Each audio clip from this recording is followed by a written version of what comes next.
Hello, everybody, and welcome to Forever Rugby on Forever Sports. My name's Cal, and we've just watched the Wales versus France game at the Millennium Stadium in Cardiff. And what a game of two halves.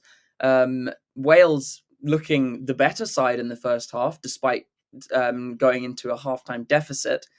But looking really good off the counter attack. Certainly taking their opportunities when they needed to. France staying in the game despite honestly not looking great.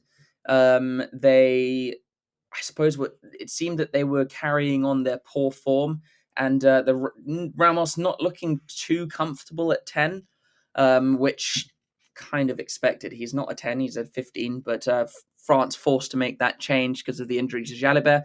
And real end-to-end stuff in the first half. The very early try to Joe Roberts, and sorry, not Joe Roberts, Rio Dyer, off the just one tackle bust in the middle, and then no one to stop him going over. And then Gael Fickou scores about 10 minutes later to get France back into the lead. And then almost immediately, Wales reply with a try to Thomas Williams. And then almost immediately after that, Le Gourec scores his try to get France back in the lead at half time. Ramos kicking well throughout the first half. To be fair, so was Costello. Costello was kicking well as well. And at the start of that second half, when Wales came out so quickly and scored that try with Joe Roberts, you're thinking, okay, Wales just take the lead immediately after half time. They're looking good. Maybe they can now go on and win this game.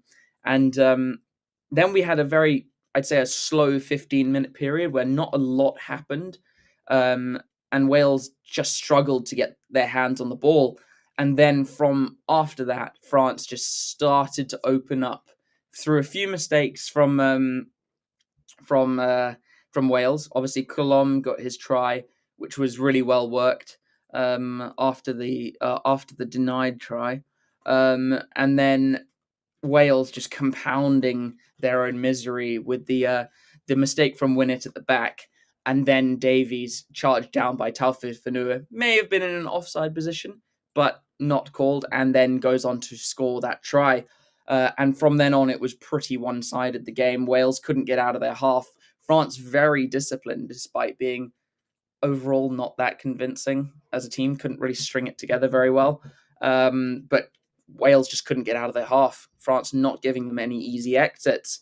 And led to a penalty for Ramos, which took it out to 40 points to 24.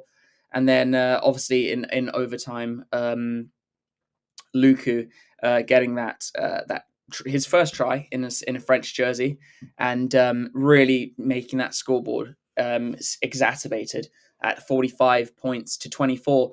So Wales can certainly be proud of, I'd say, their first 45 minutes in this game, and then just absolutely struggled after that, really fell off. And I wouldn't. The funny thing is, I at no point in that game would I say France were playing well. No point in that game did France actually play convincingly. And so it'll be interesting to see how they finish the tournament. Wales in severe danger of getting the wooden spoon. 0 wins from 4 games, whereas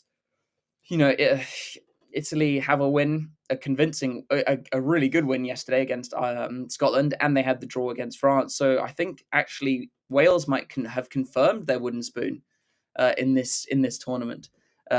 With the game against Italy, which I think will be a very good match with the way Italy are playing.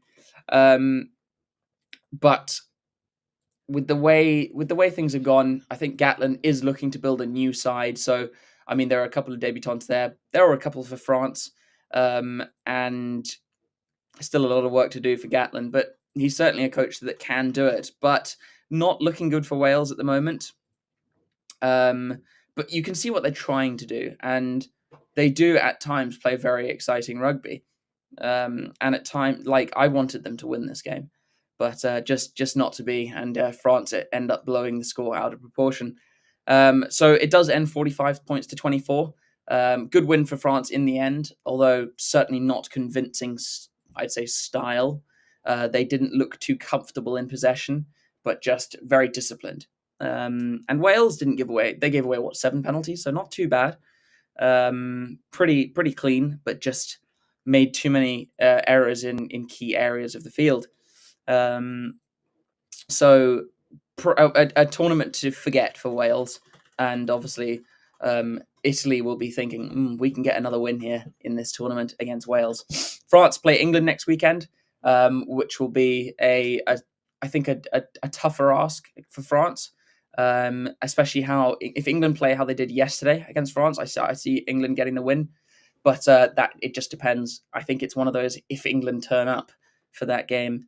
But what a round of Six Nations rugby. In this game, there wasn't a clear winner, so therefore not really an upset, as there was supposedly meant to be in the first 2 games of the round.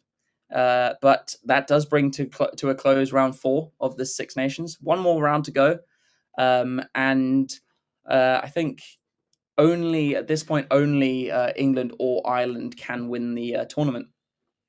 It would require a huge effort from Scotland to overturn Ireland and not let them get a point. But also, it requires England to beat France. So, a lot to play for in that final round. But my name's Cal, and this was the review for Wales versus France. Blowout at Cardiff in the end.